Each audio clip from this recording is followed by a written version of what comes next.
सर्वांना सर्वप्रथम श्री स्वामी समर्थ। आपण या व्हिडिओमध्ये घरच्या घरी स्वामी समर्थ वटवृक्ष कसे बनवायचे हे साध्या आणि सोप्या पद्धतीने घरी बनवलेले आहे। तर हा व्हिडिओ शेवटपर्यंत नक्की बघा। व्हिडिओ आवडला तर लाईक शेअर कमेंट करायला अजिबात विसरू नका। तर घरच्या घरी स्वामी समर्थ वटवृक्ष तुम्ही पण बनवून नक्की कमेंट करून सांगा। मी इथे सिमेंट घेतलेला आहे, तुम्ही वालपुट्टी पण वापरू शकता। मी सिमेंटचा वापर केलेला आहे। लहान मोठा चौकोनी गोल अशा कोणत्याही आकारामध्ये बनवायचा असेल त्यांनी बनवू शकता। मी इथे गोल आकारामध्ये बनवलेले आहे। तर मी इथे एक छोटासा गोल डब्बा घेतलेला आहे, त्याला चांगल्या प्रकारे तेल लावून घ्यायचे आहे। सर्व बाजूनी तेल लावून घ्यायचे आहे। तेल लावल्यानंतर आपण जो सिमेंट तयार केलेला आहे त्यात गाठी न होता ते चांगल्या प्रकारे मिक्स करून घ्यायचं आहे आणि ते डब्बा पूर्ण फुल भरून घ्यायचा आहे। खूप सोप्या भाषेत सांगण्याचा प्रयत्न केलेला आहे, तर तुम्ही अगदी सहज हे करून पाहू शकता आणि केल्यानंतर तुम्ही कमेंट करून नक्की सांगा। बाहेर विकत घेण्यासाठी गेल्यानंतर खूप महागड्या स्वरूपात मिळत आहे, तर हे अगदी सहज आणि सोप्या प्रकारे आपण बनवू शकतो। तर तुम्ही एकदा ट्राय नक्की करा आणि खूप छान वटवृक्ष घरच्या घरी छान बनवून घेऊ शकतो। तर आपल्याला पाहिजे त्या आकारामध्ये आपण बनवू शकतो, लहान मोठ्या साईजमध्ये बनवू शकतो। तर ते अशा प्रकारे मी व्हिडिओमध्ये दाखवल्याप्रमाणे तुम्ही पण नक्की करून पहा 2-3 दिवसानंतर खूप छान प्रकारे सुकून द्यायचं आहे। त्याला मध्ये मध्ये पाणी टाकत राहायचं आहे। पाणी टाकल्यानंतर अशा प्रकारे खूप छान वट्टा बनून तयार होतो। तर नंतर आपण त्या वट्ट्यासाठी व्हाईट पुट्टी किंवा व्हाईट सिमेंट घेतला तरी पण चालतो। मी इथे व्हाईट पुट्टी घेतलेली आहे, त्यामध्ये थोडं फेविकॉल आणि पाणी मिक्स करून आपण जसे गव्हाचे पीठ तशा प्रकारे मळून घ्यायचं आहे आणि ते चांगल्या प्रकारे लावून घेतलेले आहे। आधी झाडाचे खोड आणि नंतर त्याच्या पारंब्या अतिशय श्रद्धेने तयार केलेले आहे। वटवृक्षाचा एक एक भाग बनवताना मनात फक्त स्वामीचे विचार चालू होते। तर तुम्ही पण श्रद्धेने स्वामी समर्थ वटवृक्ष घरच्या घरी नक्की बनवून पहा।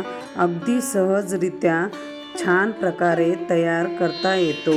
तर मी हे व्हाईट पुट्टी सर्व बाजूने छान प्रकारे लावून घेतलेले आहे। नंतर पाण्याचा वापर करून थोडे स्मूथ होण्यासाठी मी ब्रशचा वापर केलेला आहे।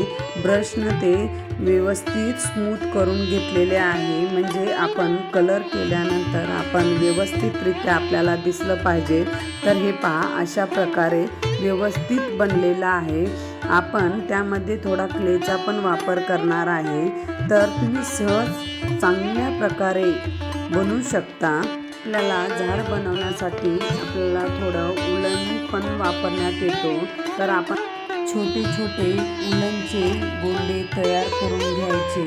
आपल्याला झाडाप्रमाणे जेवढे लागतील तेवढे आपण बनवून घ्यायचे आहे। मी इथे 10 ते 15 असे बनवून घेतलेले आहे, म्हणजे आपण एकदम वरती लावण्यासाठी ह्या गोंड्याचा वापर करतो। त्या गोंड्यावर आपण आर्टिफिशियल जे झाड असतात, आर्टिफिशियल पत्ते त्या गोंड्यावर लावण्यासाठी उपयोगी पडतो आणि व्यवस्थितरित्या बसतो। आणि आपल्याला सर्वात महत्त्वाचं म्हणजे आपल्याकडे ग्लूगन असणं खूप महत्त्वाचं आहे। तर आता आपण पारंब्या बनवून घ्यायचं आहे। तर माझ्याकडे सुतळी होती, आपल्या घरामध्ये सहज उपलब्ध असते सुतळी, तर सुतळी घ्यायचे, त्याचे प्रत्येक पार्ट वेगवेगळे करून घ्यायचे। मी व्हिडिओमध्ये दाखवल्याप्रमाणे तुम्ही सगळे व्यवस्थितरित्या करून घ्या। आणि आपल्याला पारंब्याचा आकार ब्राऊन कलर असतो, त्या कलरचे पारंब्या मी तयार करून घेतलेले आहे आणि ते चांगल्या प्रकारे वाळून द्यायचे। लगेच बनवायला सुरुवात करायचे नाही, कारण की त्याचा कलर सगळीकडे लागतो. त्यासाठी मी परत सांगते, व्यवस्थित पारंब्या वाळून घ्यायच्या आहेत. पारंब्या वाळेपर्यंत मी क्लेचा वापर करून त्या झाडाच्या खोडाला व्यवस्थित क्ले लावून घ्यायले, म्हणजे व्यवस्थितरित्या पॅक होऊ शकतो. सर्व बाजूनी क्ले लावून घ्यायचे. आपल्याला क्लेचे पॅकेट 2 किंवा 3 असे लागतील. आपल्या झाडानुसार कमी जास्त होऊ शकते. तर मी व्यवस्थितरित्या क्ले लावून घ्यायले. क्ले यामुळे लावायले, वरी जो पत्ते लावणार आहेत त्या पत्ते खाली न येता व्यवस्थित बसले पाहिजे. जेव्हा मी स्वामी समर्थ वटवृक्ष बनवायला सुरुवात केले, तेव्हा माझ्या मनामध्ये एकच विचार चालू होते, स्वामी समर्थ वटवृक्ष इथे विराजमान केले तेव्हा कसे वाटतील, असे मनामध्ये सतत चालू होते. तर प्रत्यक्ष हे अक्कलकोटमध्ये कसे स्वामी समर्थ वटवृक्ष बनून महाराज वटाखाली असतात, तसे विराजमान झाल्यासारखे घरामध्ये वाटलेले आहे. तर तुम्ही खरंच नक्की करून पहा. आपल्या अक्कलकोटच्या स्वामी समर्थाच्या वटवृक्षाची सावली ज्यांच्या डोक्यावर असते त्यांचे सगळे संकट दूर होते. बऱ्याच दिवसापासून माझी इच्छा होती की स्वामीचा हा पवित्र वटवृक्ष मी स्वतः माझ्या हाताने घरी बनवावे. तसे तुम्ही पण घरी बनवून पहा. शेवटी स्वामीच्या इच्छेने आज मी हा वटवृक्ष पूर्ण केलेला आहे. बनवताना मनात एक वेगळी शांतता आणि सकारात्मकता जाणवली होती. जणू काही स्वामी माझ्या हाताने हे सगळे करून घेत आहेत.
पहा, खूप छान प्रकारे तयार झालेला आहे. तर आपण क्लेचा वापर करून बाजूने आपल्याला डिझाईन काही करायचं असेल तर करा. मी असे बाजूने थोडा क्ले लावून त्याला डिझाईन बनवून घेतलेले आहे. तर तुम्हाला आवडत असेल तर बनवून घ्या, नाहीतर स्किप केलं तरी पण चालेल. तर मी अशा प्रकारे बनवलेले आहे. तुम्ही व्हिडिओ पाहून तुम्ही घरच्या घरी खूप छान पद्धतीने बनवू शकता. स्वामी महाराजांनी माझ्या हातून हे वटवृक्ष घरच्या घरी बनवून घेतलेले आहेत. महाराजांची इच्छा असेपर्यंत काही होत नाही. तर महाराजांची इच्छा होती म्हणून हा व्हिडिओ मी बनवलेला आहे. तर तुम्ही पण नक्की बनवून पहा.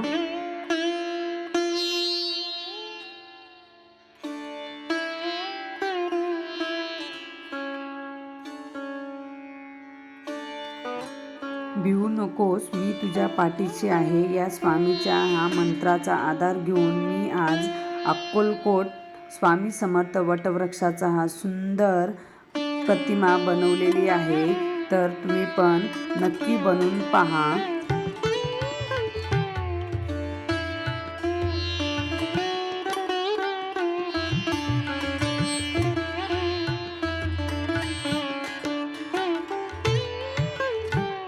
स्वामी समर्थ ओठा बनवताना ओठ्याचा लुक आला पाहिजे म्हणून मी क्लेचे असे भाग करून लावलेले आहे. तुम्हाला तुमच्या आवडीनुसार करू शकता. मी अशा प्रकारे बनवलेले आहे. फेविकॉलचा वापर करून ते चिटकून घेतलेले आहे आणि एक्स्ट्रा भाग झालेला कट करून घेतलेले आहे. तर सर्व बाजूनी गोल साईडनी मी लावून घेतलेले आहे। सर्व बाजूने थोडा फेविकॉल आणि क्लेचा वापर करून लावलेले आहे। हे पाहू शकता, खूप छान चांगल्या प्रकारे आणि आता आपल्याला कलर करून घ्यायचा आहे। क्ले पूर्णपणे वाळल्यानंतरच कलर करायचा आहे, नाहीतर आपण कलर करते वेळेस क्ले पूर्ण कलर सोबत येत असतो। तर आपण पूर्ण वाळल्यानंतर सर्व बाजूनी पहिला काळा कलर देऊन घ्यायचं। काळा कलर ह्यासाठी द्यायचं, आपल्याला दुसरा कलर चेंज करण्याअगोदर आपला हा कलर व्यवस्थित सुकला पाहिजे। तर काळा कलर पूर्ण बाजूनी सर्व बाजूनी दिलेला आहे। मग त्यानंतर मी जे काळा कलर पण पूर्ण सुकलेला पाहिजे। तुम्हाला काळा कलर आवडत नसेल तर तुम्ही दुसराही कलर देऊ शकता तुमच्या आवडीनुसार। नंतर मी कलर वाळल्यानंतर हा ब्राऊन कलर असा कलर दिलेला आहे। मी माझ्या आवडीनुसार मला जो कलर आवडला त्यानुसार मी कलर दिलेले आहे। हे कलर व्यवस्थितरित्या कलर करून घ्यायचा आहे। हा कलर पण पूर्णपणे सुकला पाहिजे। खोडाला कलर देते वेळेस जणू स्वामी आपल्या भक्तांच्या आयुष्यात सुखाने आणि आनंदाने रंग भरत आहे। वटवृक्षाचा एक एक भाग जसा रंगून तयार होत आहे, तशी माझी उत्सुकता आणखीन वाढते। तर नंतर मी या ओठ्याला पांढरा कलर दिलेला आहे। मी हा बोटाचा वापर केलेला आहे। ब्रशचा वापर केल्यास पूर्ण पांढरा कलर होतो। तर मी जो क्ले ज्या ठिकाणी वापरलेला आहे त्या ठिकाणी मी पांढरा कलर वापरलेला आहे। तुम्ही तुमच्या आवडीनुसार कलर कोणताही देऊ शकता। मला पांढरा कलर द्यायचा होता म्हणून मी पांढरा दिलेले आहे। बाजूने जो डिझाईन बनवला होता मी क्लेचा, मी त्याला पिवळा कलर देत आहे। तुम्ही जर डिझाईन बनवलं तर कलर देऊ शकता अथवा नाही, तुमच्या आवडीनुसार काही कमी जास्त करू शकता। मी प्रत्येक कलर माझ्या आवडीनुसार माझ्या मनाने मी हा कलर दिलेला आहे। आणि जो व्हाईट कलर लावलेला आहे तो छान प्रकारे दिसावा म्हणून मी तपकिरी किंवा ब्राऊन रंगाचा कलर वापरलेला आहे। अशा बाजूने बाहेर जो भी कलर आलेला आहे तो असा दिल्यानंतर खूप छान प्रकारे लुक करतो, म्हणून मी हा कलर वापरलेला आहे। मी झाडाला हुबेहूब वटवृक्षाचा लुक देण्यासाठी मी ॲक्रेलिक कलरचा वापर करत आहे। खोडासाठी मी जो डार्क ब्राऊन कलर दिला आहे, स्वामी समर्थ वटवृक्ष हुबेहूब दिसावे असा मी कलर देण्याचा प्रयत्न केलेला आहे। तुम्हाला जो कलर आवडतो तुम्ही तो कलर देऊ शकता। आपण जे सुतळ्याचे पारंबे बनवले होते ते वाळल्यानंतर त्याची छोटे छोटे गाठी पाडून घ्यायचे आहे आणि आपल्याला जास्त काही करायचं नाही। जो आपण वरी पारंब्या बनवलेले आहे त्या पारंब्या असे अडकवायचे आहेत, म्हणजे आपल्याला हुबेहूब पारंब्या वाटल्या पाहिजे। वटवृक्ष म्हटलं की त्याच्या अथंग पसरलेल्या पारंब्या आल्याच। आता मी या वटवृक्षाच्या पारंब्या अतिशय काळजीपूर्वक आणि श्रद्धेने लावून घेत आहे। तर व्हिडिओमध्ये दाखवल्याप्रमाणे तुम्ही पण तशाच प्रकारे लावून घ्यावे। वटवृक्षाची एक एक पारंबी झाडाला लावताना मला अक्कलकोटच्या त्या पवित्र वातावरणाची आठवण येत होती। हा वटवृक्ष बनवल्यानंतर कसे वाटेल हे मनामध्ये सतत कल्पना चालू होती। तर पारंब्या लावल्यानंतर मी जो काही उलनचे गोंडे बनवून घेतलेले आहे, मी ज्या ठिकाणी पारंब्याच्या गाठी मारलेले आहे त्या प्रत्येक एक ठिकाणी मी ते गोंडे लावून घेतलेले आहे। तुमचा झाड मोठा असेल तर तुम्हाला खूप सारे गोंडे लागतील। मी बऱ्यापैकी बनवलेले आहे, तर मी हे प्रत्येक ठिकाणी लावून घेतलेले आहे। हे आपल्याकडे आर्टिफिशियल लीफ आहेत, माझ्याकडे अशा प्रकारचे होते तर मी छोटे लावले। तुमच्याकडे मोठे असेल तर तुम्ही मोठे घेऊ शकता। हे आर्टिफिशियल लीफ हे कुठेही कोणत्याही मार्केटमध्ये सहज उपलब्ध होऊ शकते. जिथे आपण आर्टिफिशियल झाड वगैरे घेतो तिथे हे पॅकेट मिळू शकतात. तिथे वेगवेगळ्या आकाराचे लिव्स मिळतात. तर मला हे छोट्या आकाराचे आवडले म्हणून मी ते घेतलेले आहे. आपण ग्लूगन छानरित्या गरम करून घ्यायचे आहे. गरम केल्यानंतर एक एक लीफ, एक एक पत्ता घेऊन त्याला ग्लूगन लावून आपण जे गोंडे लावलेले होते त्या गोंड्यापासून लावण्याचा प्रयत्न करायचे. त्यापासूनच सुरुवात करायचे म्हणजे त्याचा व्यवस्थित आकार येतो. नाहीतर खाली वर झाल्यानंतर झाडाचा लुक चांगला येत नाही. तर सर्वांनी ते काळजी घ्यावे. तर ग्लूगन लावून व्यवस्थितरित्या चिटकवून घ्यायचे. हे घरच्या घरी तुम्ही नक्की करून पहा. खूप छान वटवृक्ष बनवून तयार होतो. वटवृक्षाला छोटी छोटे पानं लावत आहे. जसे एक एक पान झाडावर लागून झाडे पूर्ण होते तसं माझ्या मनातील स्वामीविषयी प्रेम अधिक घट्ट होत चालले. स्वामीचे अक्कलकोटचे ते रूप, ते प्रसन्न वटवृक्ष, त्याचीच एक छोटी प्रतिकृती बनवण्याचा प्रयत्न केलेला आहे. तर तुम्ही पण नक्की बनवून पहा. ही छोटी प्रतिकृती स्वामी खरोखर आपल्या घरामध्ये विराजमान झालेली आहे असे वाटते. मी आता तो वटवृक्ष बनवलेला आहे. त्यासाठी श्री स्वामी समर्थ हा नाव लिहिण्यासाठी मी एक छोटासा कार्डबोर्ड कापून घेतलेले आहे. त्याला थोडासा क्ले लावलेले आहे आणि पाठीमागे फेविकॉल लावून ते चिटकून घेतलेले आहे. तो क्ले वाळल्यानंतर मी कलर दिलेला आहे. तुम्ही तुमच्या आवडीनुसार कलर देऊ शकता. कलर वाळल्यानंतर, व्यवस्थित वाळल्यानंतर मी श्री स्वामी समर्थ असा लिहून घेतलेले आहे.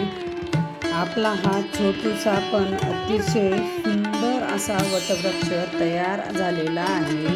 स्वामी समर्थ वटवृक्ष हा तुम्हाला कसा वाटलेला आहे ते कमेंट करून नक्की सांगा. आणि हा वटवृक्ष कोणी बनवलेला आहे ते पण कमेंट करून नक्की सांगा. भिवू नकोस, मी तुझ्या पाठीशी आहे. हा स्वामीच्या या महामंत्राचा आधार घेऊन आज मी अक्कलकोटच्या वटवृक्षाची ही सुंदर प्रतिकृती घरच्या घरी बनवलेली आहे. तर व्हिडिओ आवडला तर लाईक, शेअर, कमेंट नक्की करा. परत एकदा सर्वांना श्री स्वामी समर्थ.